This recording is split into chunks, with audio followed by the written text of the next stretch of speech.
And welcome everyone. Thanks for being here this evening. The meeting this month precedes the 18th anniversary of September 11th, and our students and staff are paying tribute to those who lost their lives that fateful day and honor the freedoms that we fought for in the past and still ongoing today. At Collier, the Tolleson Junior ROTC is once again presenting colors to the school in a morning ceremony. Staff members will recall where they were when the attacks happened and be sharing those with students. In a country place, each one of our second graders is coloring a picture, comes together to create a 9/11 memorial flag.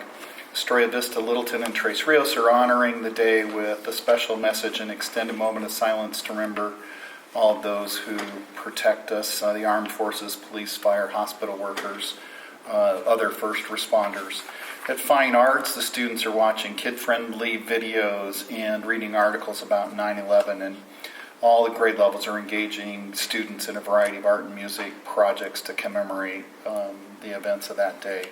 Quentin will be having a guest speaker, Master Sergeant Nathan Santiago from Luke Air Force Base, and students will create flags with related service providers assisted during the tragic events of that day.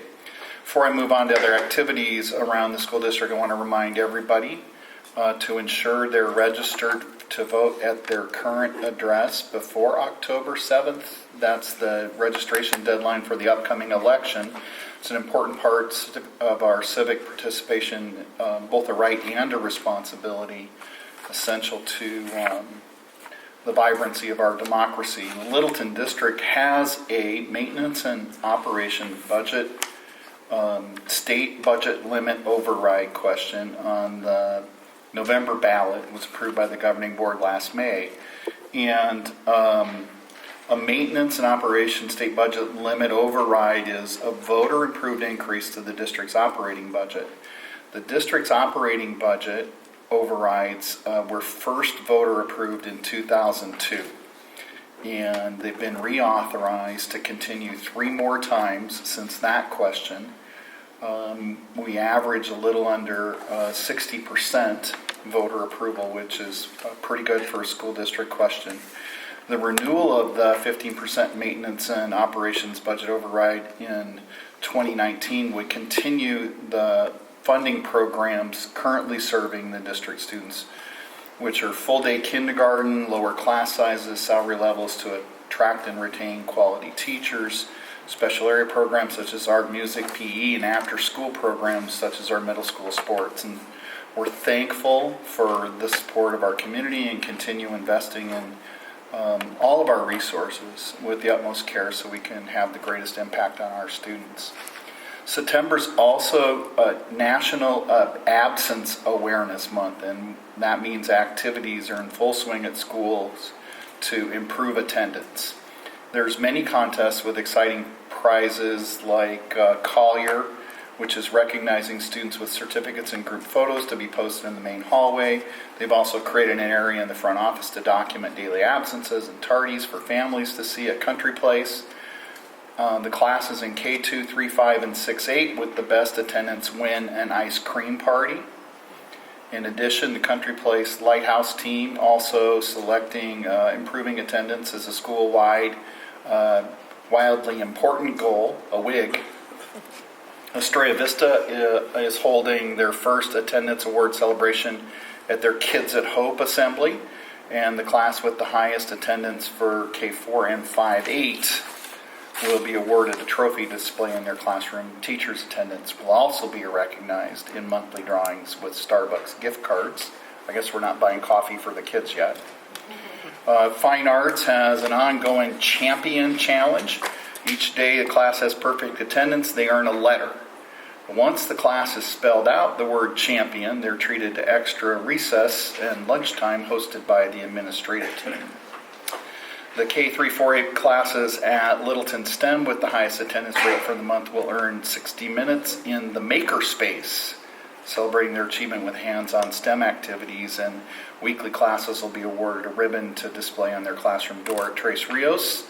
The mood is high there with classrooms competing for the coveted attendance trophy. which will be presented to the K-8 classroom, who has the highest attendance rate for the month.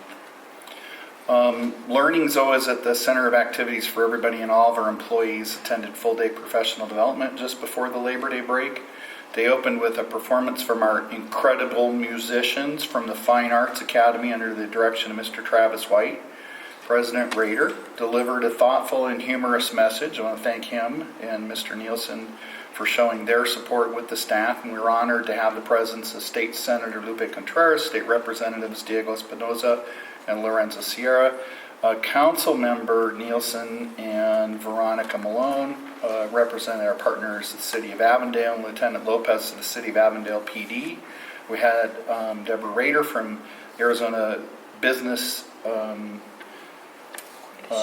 Business Education Coalition, Jan Amator, President of Westside Impact, Kelly Gentile, Megan Grillo from the Littleton Education Foundation, all there that morning. And before the keynote speaker took the stage, we recognized staff milestones for 5, 10, 15 years of service, and one longtime employee, Blanca Ortiz, was recognized for 25 years dedicated service to the district.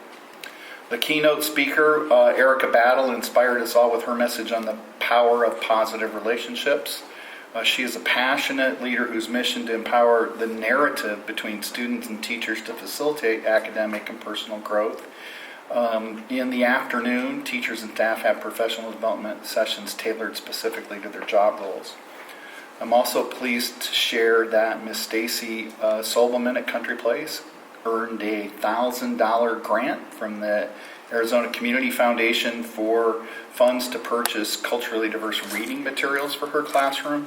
Also, a Country Place 5th grade teacher, Mr. Cody Churland, won a $500 scholarship to the Principal's Leadership Academy of Arizona, hosted by the Arizona Education Foundation.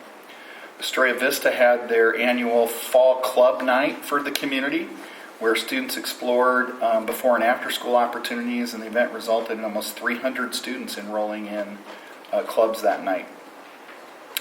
Basketball season is well underway. Girls soccer teams have been practicing modified schedule due to the hot weather, and they've had a few games canceled. Games and makeup games are scheduled for the remainder of the season. We're hoping that the heat advisory days are coming to a close soon, and soccer games can be held.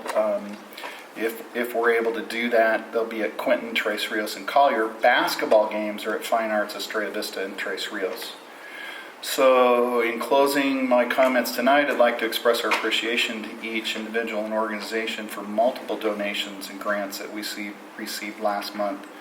The list is too long to mention them all, but allow me to extend our thanks to Greg Dunn, Motor City, Coney, John Verdusco, the Old Castle Infrastructure, and Refreshing Church for the school supplies donations to Estrella Vista and Country Place. And that's everything I have.